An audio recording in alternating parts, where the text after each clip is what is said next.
हाँ तो छात्रों, हम लोग आज असाध्य वीणा और नदी के द्वीप को एक दूसरे संदर्भ में भी देखना चाहेंगे, जिसे हम कह सकते हैं कि अज्ञेय की प्रत्येक कविता में लगभग मैं कह रहा हूँ, बल्कि अधिकांश कविताओं में जो महत्वपूर्ण हैं उनकी कविताएं, उनमें काव्य रचना और काव्य अनुभावन की एक वैचारिकी छिपी होती है। कहीं न कहीं वे बहुत दूर तक साहित्य और कला को परिभाषित कर रहे होते हैं। इस संदर्भ में नदी के द्वीप को भी, जहाँ आप देखते हैं कि व्यक्ति, समाज है, रचनाकार, रचना परिवेश है, और कह सकते हैं एक सृजन की अथाह नदी की जो बड़ी चौड़ी सी धार है, अनंत काल से बहती हुई और अनंत काल तक जाने के लिए नियत। तो इन तमाम चीज़ों को देखते हुए आप पढ़ेंगे तो आप निरंतर देखेंगे कि अज्ञेय ने अपनी प्रत्येक कविता में, ख़ास तौर पर जो असाध्य वीणा है, नदी के द्वीप है, उसी तरह उससे पहले हमने पौधों से कहा, या ये क्या कहते हैं नए कवि से, या मेरे विचार हैं दीप तुम कदाचित न भी जानो, घूमरण के बाद नई कविता एक संभाव्य भूमिका, जैसी जो कविताएं हैं, यह लगभग 54-55 के आसपास लिखी गई कविताएं हैं। और इन कविताओं में जो बिंब है उसमें, या इन कविताओं में स्पष्ट रूप से आप देखेंगे कि कवि ने कहीं न कहीं काव्य सृजन से जुड़ी हुई गुत्थियों पर, प्रश्नों पर, या उसके सौंदर्य बोध पर, या उसके भावन के पटल पर बड़े ही महत्वपूर्ण टिप्पणियाँ की हैं। इस दृष्टि से भी आप असाध्य वीणा को देख सकते हैं। जैसे आप एक छोटी सी बात देखेंगे, जैसा बराबर लोग कहते हैं कि किसी कविता की से अनुप्रेरित है, तो उस कविता का जो शीर्षक है टेमिंग द हार्प, लेकिन यहाँ आप देखते हैं असाध्य वीणा। उस टेमिंग द हार्प में भी आप देखते हैं कि जो वादक है, वह वादक उस वीणा को वश्य बनाने के लिए सबसे पहले अपने भीतर ही जाता है और स्वयं को वश्य करता है। उतना वश्य करता है जहाँ वह उसका जो स्व है वह वीणा में समाहित हो जाता है। हम कह सकते हैं एक कायांतरण होता है, अस्तित्वांतरण होता है, जहाँ पर एक रचनाकार और वस्तु एक दूसरे में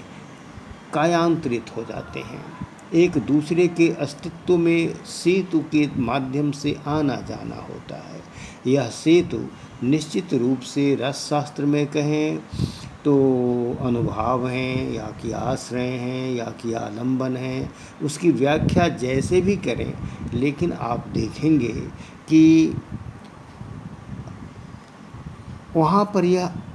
शुरू हो जाता है। उस हार्प के भीतर अपने को जब कलाकार समर्पित करता है तो दोनों के बीच में एक अंतस्थ संवाद शुरू होता है। यहाँ भी आप देखते हैं कि केशकम्बली गुफागे को जब राजा देते हैं वीणा, उनको समर्पित करते हैं, उससे पहले वो कहते हैं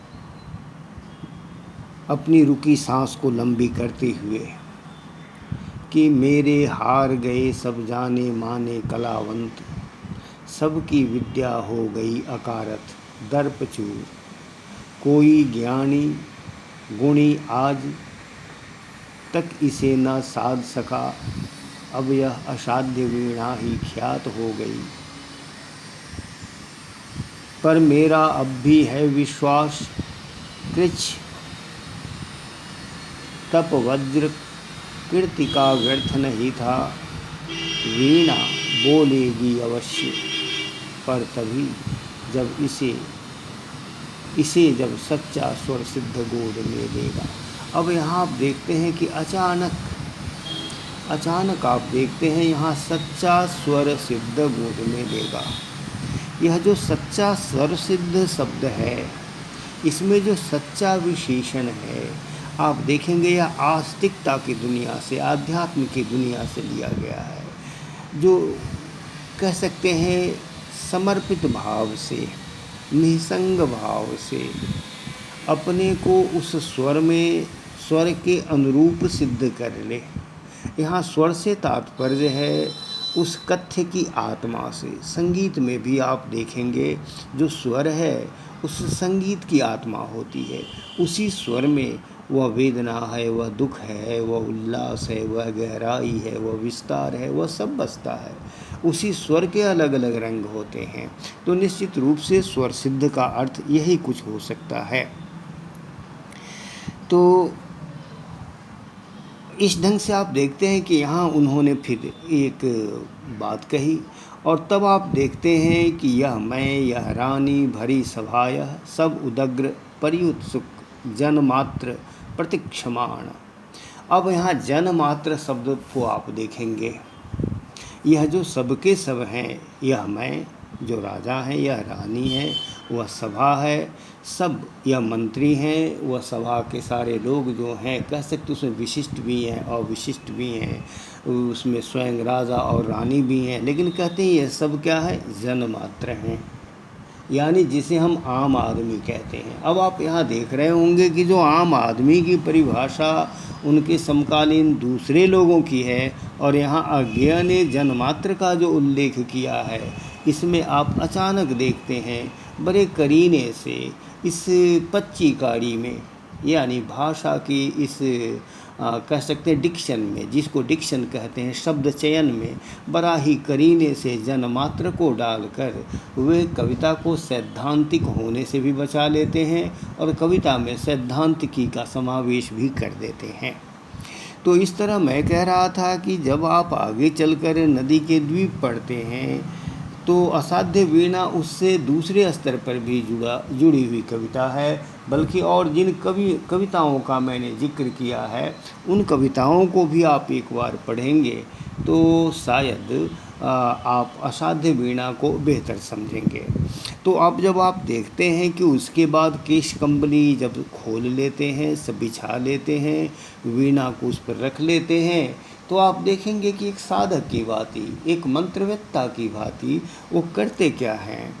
वह वीणा को यूँ छूते हैं कि वीणा को छूने का एहसास न हो, वह छुअन न हो।